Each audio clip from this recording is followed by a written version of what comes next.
হে ঝিল্লু মাল দে, এই কথা বা এই ডায়ালগ আমরা প্রত্যেকেই হয়তো প্রচণ্ডভাবে এক্সাইটেড হয়ে কতবার যে কত ভিডিওতে বলেছি, কত সাকিবিয়ান যে কত কত জায়গায় বলেছে ওহ কি ডায়লগ দিয়েছে মেগাস্টার, কি দারুণ লেগেছে।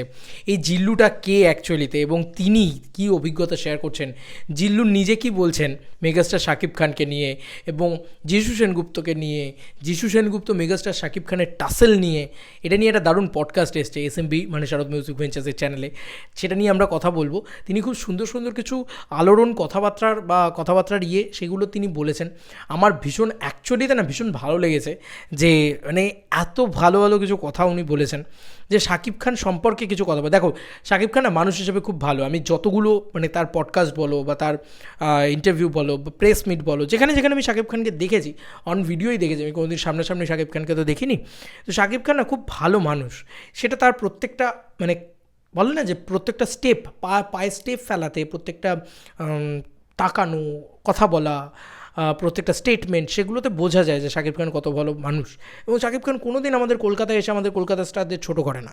তো এইটা আমার খুব ভালো লাগে। শাকিব খান কিন্তু খুব ভদ্র একজন মানুষ। তো এরকম একটা ছোট্ট ইনসিডেন্টের কথা বলছেন উনি, যে অনেক দূরে একটি বাচ্চা একটি মা তারা দাঁড়িয়েছেন, ক্রিউয়ের কেউ হবেন, কাস্ট অ্যান্ড ক্রিউয়ের কেউ হবেন, তার মানে একটা অ্যাকশন সিকোয়েন্স চলছে বলে কোনোভাবে যাতে সেই বাচ্চাটি লেগে না যায় সেটা শাকিব খান লক্ষ্য করছেন, এবং শাকিব খান সেটা দেখে সেই বাচ্চাটিকে সরিয়ে দিতে চলে যাচ্ছেন যে ও মা উনি ওখানে কেন দাঁড়িয়েছেন, বাচ্চাটি লেগে যাবে। এইটা শাকিব খান দেখেন। তো এমনি এমনি দেখো সুপারস্টার মেগাস্টার এই ট্যাগগুলো না এমনি এমনি পাওয়া যায় না, অনেক বড় কিছু হতে হয়। তো শাকিব খানের যেদিন ফার্স্ট ডেট, সেদিন এই জিল্লুরও ফার্স্ট ডেট, মানে জিল্লু অ্যাকচুয়ালি শ্যাম ভট্টাচার্য এখানে আমাদের আমার তো জাস্ট মাথা থেকে বেরিয়ে গিয়েছিল, আমাদের যে জন ভট্টাচার্য তাঁরই ভাই। তো তারা দুজনে, জন ভট্টাচার্য খাদানে খুব ভালো ব্যবসা সফল এবং তার চরিত্র সফল, তাকে সবাই মাখন নিয়ে মানে একদম মাখন বিশাল একটা হাইপ উঠেছিল তার চরিত্রটাকে নিয়ে, সবাই খুব ক্রেজি যে জিনিসপত্র করেছে। তো শ্যাম ভট্টাচার্যর সাথে আমার একটা ইন্টারভিউ হয়েছিল ওয়ান্স আপন এ টাইম, সেন্টিমেন্টালের টাইমে।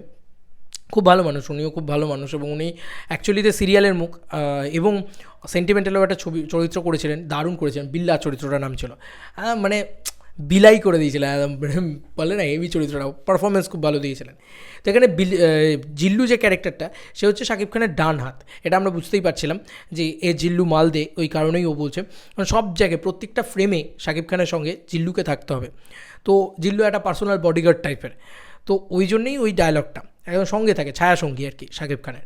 তো এই কারণে বলছে প্রথম দিন যখন সে মানে গেছে ভ্যানিটিতে, অতজন মেকআপ করছেন, অতজন অত কিছু করছেন, ঠিক আছে, মানে Shakib Khan is the biggest megastar, স্বাভাবিক তার একটা আলাদা ব্যবস্থাপনা থাকবে, কিন্তু শাকিব খানের সাথে শাকিব খান এতটাই ভদ্র নাকি, এতটাই ভালো মানুষ নাকি, যে জিল্লুকে একদম মানে সে জিল্লুর মানে স্যামকে একদম সে কাছে টেনে নিয়েছে, সে একদম পরিষ্কারভাবে কথা বলছে, সুন্দর করছে, কথা বলতে গিয়ে একদম আপন করে নিচ্ছে, ঠিক আছে।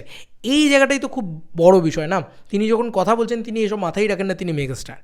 এটা আমার খুব ভালো লাগলো, মানে এই পডকাস্টের আলোচনায় যখন আর্টিস্টরা এই ধরনের কথা মেগাস্টার সম্পর্কে বলে, শাকিব খান সম্পর্কে বলে, তখন না একটা কোথাও গিয়ে একটা ভালো একটা মনোভাব তৈরি হয়ে যায়, আচ্ছা এরকম স্টার মানে আমি তো পার্সোনালি কোনো দিন দেখিনি, কিন্তু আমার মনে হয় যে বাহ এরকম একটা বাংলার এত বড় মেগাস্টার, তার নামে সুখ্যাতি শুনলে ভালোই লাগে, তার নামে ভালো মানসিকতার পরিচয় শুনলে ভালোই লাগে, তার সম্পর্কে খারাপ কথা শুনলে বরং খারাপ লাগতো যে তিনি এত বড় মেগাস্টার, সে এরকম একটা খারাপ মানুষ, এটা তো হতে পারে না।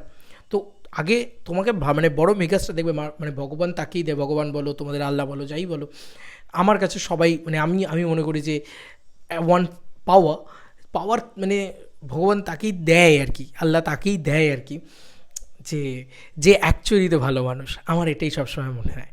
তো শাকিব খান এই জিনিসটা কিন্তু খুব বেশি করে, এবং Shakib Khan as an megastar তিনি অনেক কষ্ট করে মেগাস্টার হয়েছেন, তো তাই তিনি কিন্তু প্রতিটা ফ্রেম দেখতেন।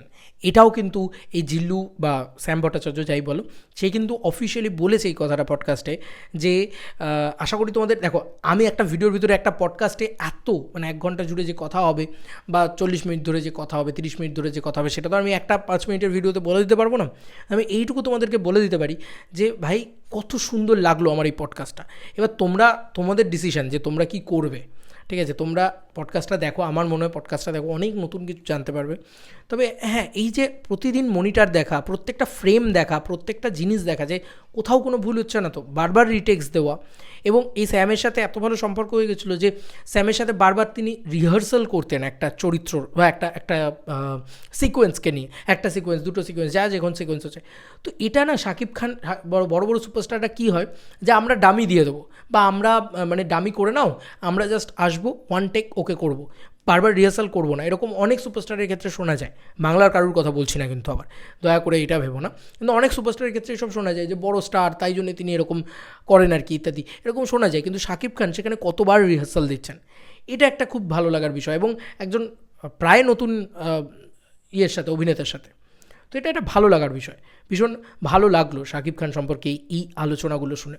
তোমাদের কেমন লাগলো জানিও কমেন্ট সেকশনে। চলো বন্ধুরা, নতুন কোনো ভিডিওতে দেখা হবে, বাই।